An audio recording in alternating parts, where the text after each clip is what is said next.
Hey guys, welcome to my channel. My name is Candy and I am a bridal and creative makeup artist and YouTuber now based in Kano.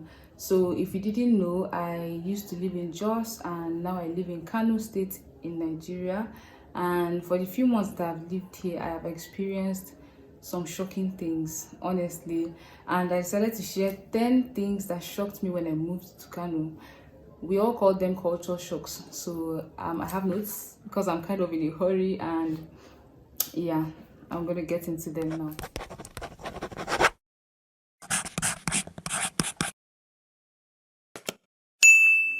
So the first thing is food. Obviously, when you move to a new place, the first thing you think about is your stomach, whatever you're going through, eat first. So basically the food is not as different from JOS actually, because we are somehow considered partly Arewa, so we eat kind of the same things, even though I've not figured out if they eat rats here, but I highly doubt that. They do not eat stuff like that. I feel like they eat almost the same thing that we eat in JOS, same things. Okay, the next thing is language. Now they speak majorly Hausa, and if you live in JOS, you would know Hausa to a degree. My Hausa is not very good, but ever since moving here, I've had to up my Hausa game. Like at work, everything I say, sometimes I could say a whole speech and someone would be like, Kimunda Hausa. Like, you have to repeat everything almost always to someone in Hausa. So a little tip is when you move to a new place, you should try to speak their language as often as you can, because it can help you get better at it. It's not as bad as Cyprus, because Cyprus, even stuff, labels in supermarkets, if you are not careful, you probably buy salt as sugar. So here is a little bit different because people can still speak English, which is a good thing. They just prefer to speak Hausa. Next point is dressing. In JOS, regardless of the fact that JOS is a 70% or 80% cold state, one of the coldest states in Nigeria, we dress how we want. Like, I could wear bomb shorts, short skirts, whatever I want to wear, and it wouldn't matter. When it's cold, we cover up. When it's hot, we dress and wear more breathable clothes. People stare, people judge. You would have people that will probably want to harass you, but it's usually like 10 to 20%. It's not as much. In Kano, people dress a little, not a little, more modestly. They cover up everything and everywhere, regardless of whether the weather is hot or not. Now, the difference between JOS and here now is the fact that sometimes, like, we usually mostly respect people differently, but here, I feel like some people who aren't very enlightened make it their job to judge you. Like the first day I moved into my house, I went out to get water, and when I came in, someone knocked the door and I opened the door, and the person decided to preach to me and said I wasn't covering up well, and I know that they live around here, so I'm supposed to cover up and cover my hair, and he knows that in Christianity we're advised to cover our hair. And I was looking at myself, like, I was wearing a t-shirt and joggers. It wasn't they weren't tight, they weren't revealing, but I guess my arms were outside, my hair was outside, and that was a problem for them.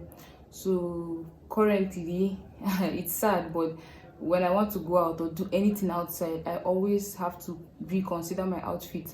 And when I'm in doubt, I just grab a pashmina, because I can just use that to wrap myself and move. Now, another thing is, I wanted to state that there are some areas where people dress how they want, and it's not so uncomfortable for them to walk the streets, and it's not so rare and weird. My next point is hygiene. Every state, every country has its clean and dirty areas, but ever since coming to Kano, I have realized that people are more comfortable with gutters than they'd like to admit. Like, houses that are supposed to have like good drainage systems or the roadsides, they don't. They prefer gutters, and the gutters are just so gutters. We all know how gutters smell, but you would see people sitting with their mats outside, and the gutter smell is just like in the air, and they're enjoying it. So it's weird, but I see that they like it. So that's what I noticed about hygiene. Next point is poverty. Every state has its own, poor GRA areas, rich folk, and all of that. But here, there are generally a lot more homeless people, and it's really, really sad. I wanted to make reference to, I was going somewhere and I was in traffic, and then there was this child. As in, I believe that this child is not more than 2.5 years old or 3 years old, and the child didn't even know what to say, but they were begging for something to eat. That thing broke my heart, like it really broke my heart. Like, my sister is like our last born, she's like 40 years old, and I still think of her as a child. Like, I don't want her to work to make money at this age to feed herself, and then there's a 3-year-old on the street that hasn't even finished getting off their mom's back, begging. It's really, really sad. But homeless people are a little bit more in this state. My next point is housing. As in, from my last 2 videos, I think that you can tell, but I did not really elaborate in any of these videos. They do not favor single people or independence at all. Like, as I was looking for houses, the first thing anybody would ask me when I ask them for a house is, are you married? They used to ask religious questions like, are you Christian or Muslim? But that didn't really matter. What mattered was, are you married? And if I say no, they'll be like, oh, we don't give single people our houses. And I'm like, is it my fault that I am single? Like, I just moved here and I got a job. What do you do to core members? What do you do to students? But then I guess it's believed that you do not move out of your parents' house until you are ready to get married. Only married people should have independence. That's what the message I was getting. And to be honest with you, at first it was kind of funny, it was confusing, but at a point it just got me so angry, because they would make me take the whole trip and go so far to try to go and see a house, and when I get there, the next thing is, oh, she's not married, we're not showing her anything. Meanwhile, I've spent transport, probably paid the agent to show me what to see, and then they say you're not married. Or even when they show me the house, they'll now ask me, when is your husband coming? Because he has to be the one to sign on the contract, because you, as a single lady, doesn't have the right to own any property or anything. It's just really sad. And their reason was, if you're a single person, according to them, they don't give single guys too, but I didn't really see that. It's usually ladies.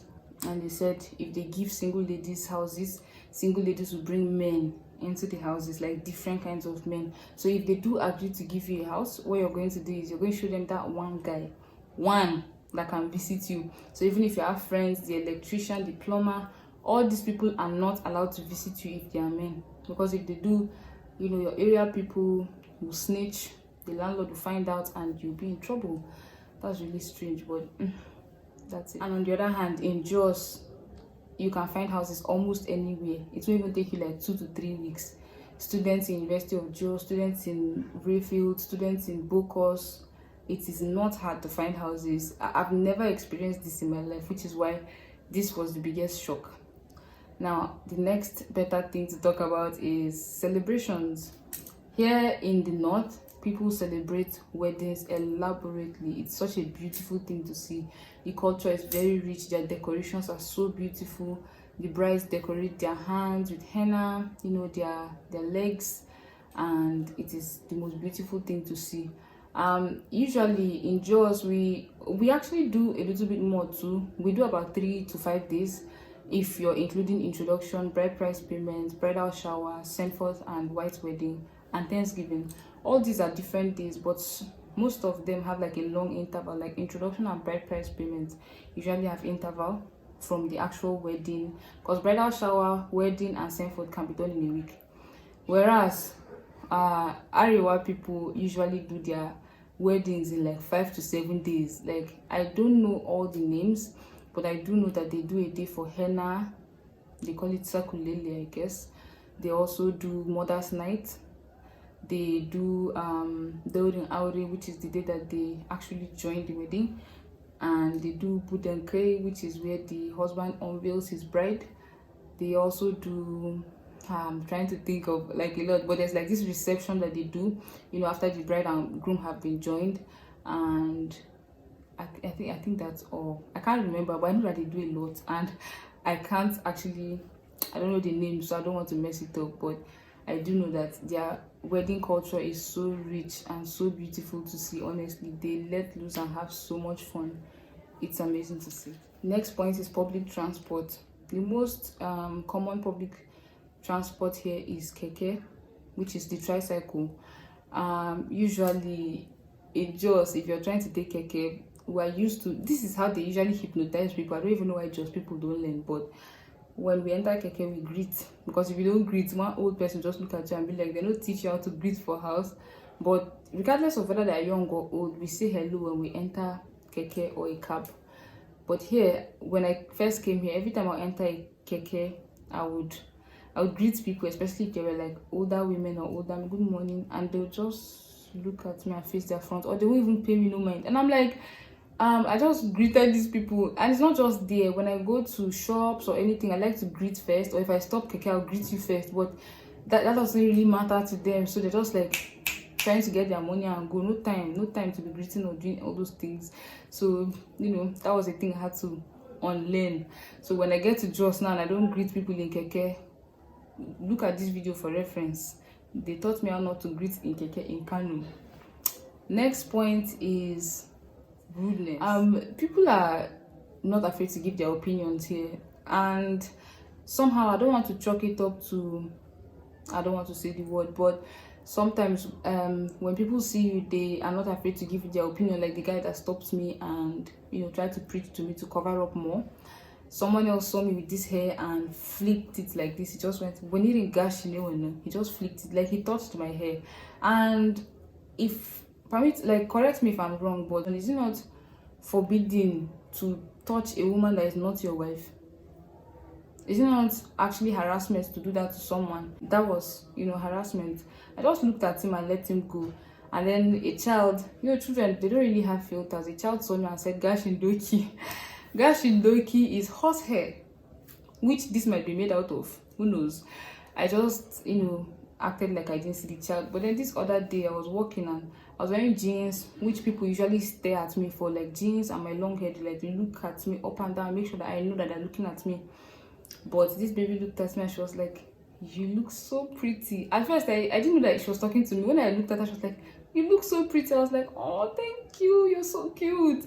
Like, I was so happy. That little moment and that little girl, she made my day. So I would not say that they are all rude. I would say that it's a personal thing, and some children are just no filter and rude, and adults are no filter and rude too. But some people are also really nice and really kind, because if you meet kind Hausa people, see, you would believe in humanity all over again. Those people can go all the way for you. So it's usually a 50-50 thing. One person can just make you lose hope in humanity, and another person can bring back the hope in you. The last point is obviously weather. Like, weather, the heat and the cold are two extremes.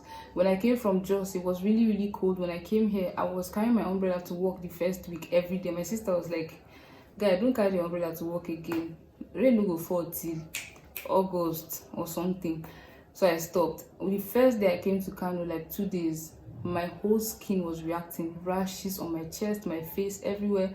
I had acne for months. I'm going to post pictures, like, what? My face was itchy, everywhere was hot, my body was itchy, and oh my god, it was just uncomfortable. But the weather has gotten cooler now. It's getting hotter again because rain is passing. But yeah, that was like the shock I experienced with weather. Weather was incredibly hot. I used to bath with cold water without even thinking twice. Morning and evening, it was cold water bathing. Drinking cold water was a serious thing. Meanwhile, I love to drink my water warm, so that was another thing. But in JOS, it's hot only for like a month or two, and we complain the whole time. But here in Kano, it's like majority of the time it's hot. So I've come to the end of the culture shocks. What am I going to say are the morals of this video? Like, what are the tips to cope in a new environment? First, I would say you should remain open-minded and patient. When you move into a new place, you don't want to go there and fight them and try to change norms that have been there for over hundreds of years with your few months of living there. You can just try to adjust, try not to get into trouble or find any trouble, and be patient. That's very important. The next thing I would say is try not to judge. You don't know why things are the way that they are. At least I know that I'm not trying to judge them. I just don't like it when they judge me, but I'm not trying to judge them. I see why they do things that they do. I see why they like things that they like. So I'm not trying to judge. Kano will always be here. I might die, but Kano will always be here. Also, like the point I just made is that you should try to understand the history and the reason for their culture, why they do things, why, you know, they act a certain type of way, why they do a certain type of thing. Those things will really help you, and you know, it will help you to navigate and, you know, not get into so much trouble, and it will ease your mind, kind of. And the last thing, but the most important thing, is to try to take it as a learning experience. Like every state I go to, there's just something a little bit more different. Kano was a little more extreme, but there's just a little more different between your state and other places. Yeah, so it is usually good to take things as learning experiences. I love to hear stories of people that travel to places, and you know what the other people in those places are like. So I hope that you do find this video interesting. If you have lived in Kano before, or if you have lived in another state generally, whether it be in the country or outside the country, what shocks did you experience? I would like to see them in the comment section below and chat with you about them.